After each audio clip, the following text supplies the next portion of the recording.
Hey guys, it's Kets Abigail here. Welcome back to my channel if you have been here before. So I hope you guys don't mind. It's just gonna be a chill sit down video. So today I'm gonna talk about tips for dry, damaged, frizzy hair. Tell you guys how I bounced back from my hair being super damaged. I'm still in a recovery process, but I came a long way. So this picture was taken February 16th.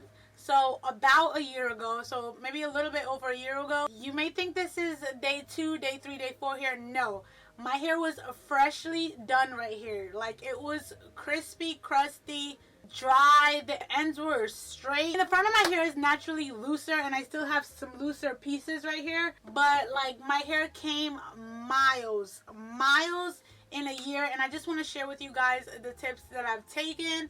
Hopefully this helps somebody out. I'm not going to save the best tip for last because unfortunately people probably don't want to hear this, but frequently trim your ends.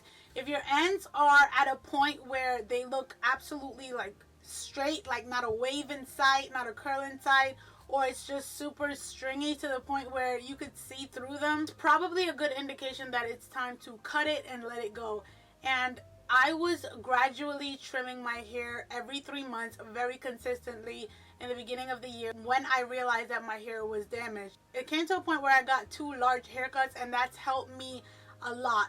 My hair is not as long in a length as it used to be, but it's a way thicker at the bottom. In its curly state, it looks a lot better because my ends, everything meets at the bottom, but whereas my ends before were so frail, so damaged. So I started cutting about 1 inch to 1.5 inches every 3 months, and the purpose of that was not for growth, but to actually bring my hair back to a point where it was strong enough at the ends to at least to where I could see them curling back up.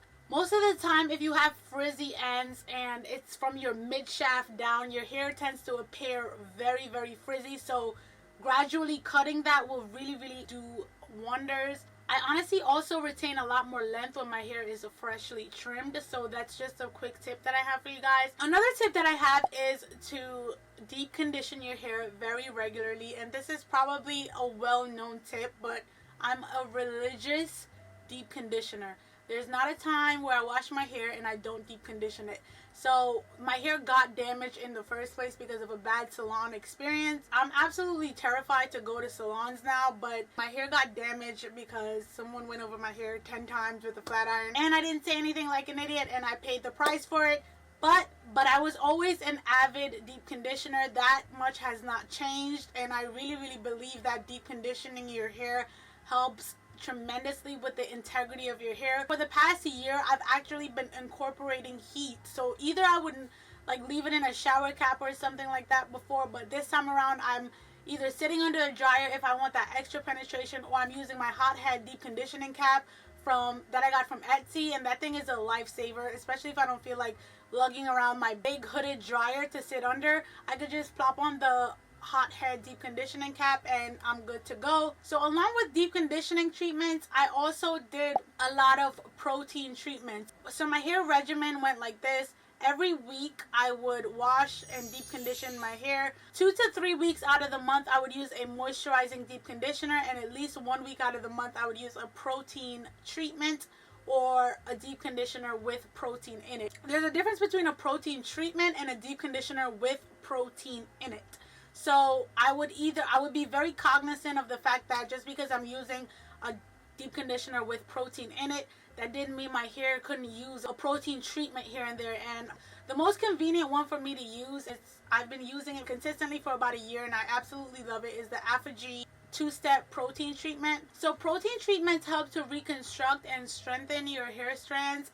And this is something that is very important, especially when your ends are frizzy and brittle and tend to break easily. So as I was trimming frequently and deep conditioning, I made sure to incorporate those protein treatments so that my hair strands could actually be strong enough. So if you're a person and you're using back-to-back moisturizing deep conditioners, your hair may be going through some hydro fatigue if it's super frizzy and it's very limp, and you may want to incorporate some protein treatments here and there. Too much protein will defeat the purpose though, so I wouldn't do it more than 1 to 2 times a month.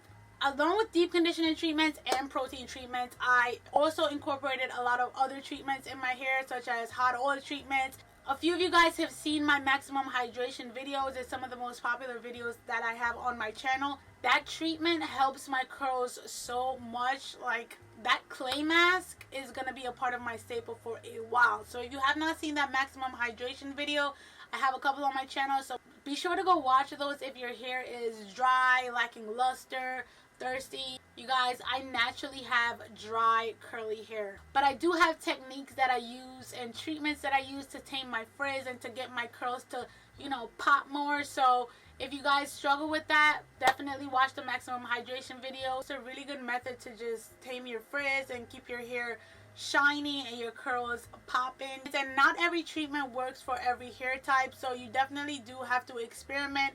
So I also want to mention that I only straightened my hair one time in the past year, and that was in August. I wish I didn't even straighten my hair at all. So even though it was just one time out of the year, I wish I just completely stayed away from heat, only because my hair was already in that damaged state. I wouldn't advise straightening your hair too much or using excessive heat if your ends are fragile or if your hair is very, very, very frizzy. Depending on your hair type, your hair will frizz. So naturally, my hair ranges from 4A to 3C. So it's 4A when it's dry, so it's naturally frizzy.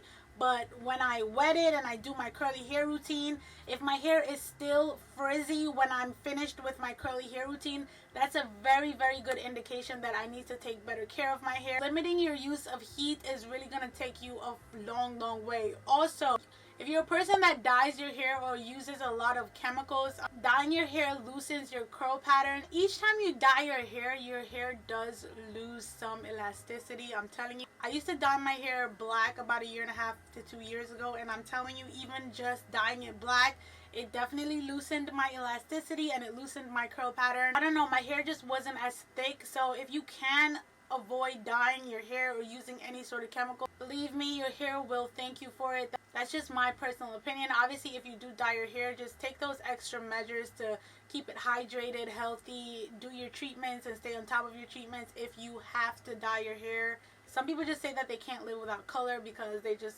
like how vibrant it looks and blah, blah, blah. But I'm telling you, if you're one of those people, just at least stay on top of your treatments. And I would say don't dye it too often, because each time you dye it, like I said, your hair and your curls does lose that elasticity, and in turn it starts to get frizzier. So obviously your diet does come into play when it comes on to anything that has to do with your hair, skin, nails, etc. A lot of people get annoyed when they hear the drink lots of water tip, but I'm telling you, if you're not hydrated internally, like, how do you expect your hair to flourish?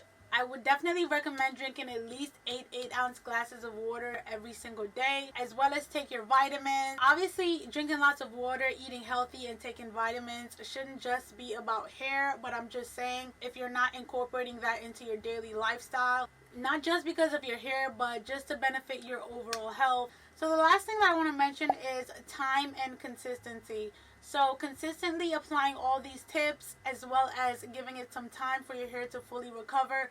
I know when I first started doing this, like, my hair took forever to kind of like bounce back, but that's just the name of the game. You just have to, you know, unless you plan on chopping off all your hair, which I doubt. It obviously depends on how damaged your hair is, but for me, my hair was severely damaged then. I'm still paying the price for a salon visit, like I said, but I'm getting there, you guys. So with time, consistently, and a little bit of patience, I'm sure you guys will definitely reap the benefits. So that's it for this video, you guys. Thank you so much for watching. I hope this video helped you guys out, and I can definitely go into some more detail. If you guys have any questions, comment down below, show me some love, hit that thumbs up, like and or subscribe, and I will see you guys around. Bye, guys.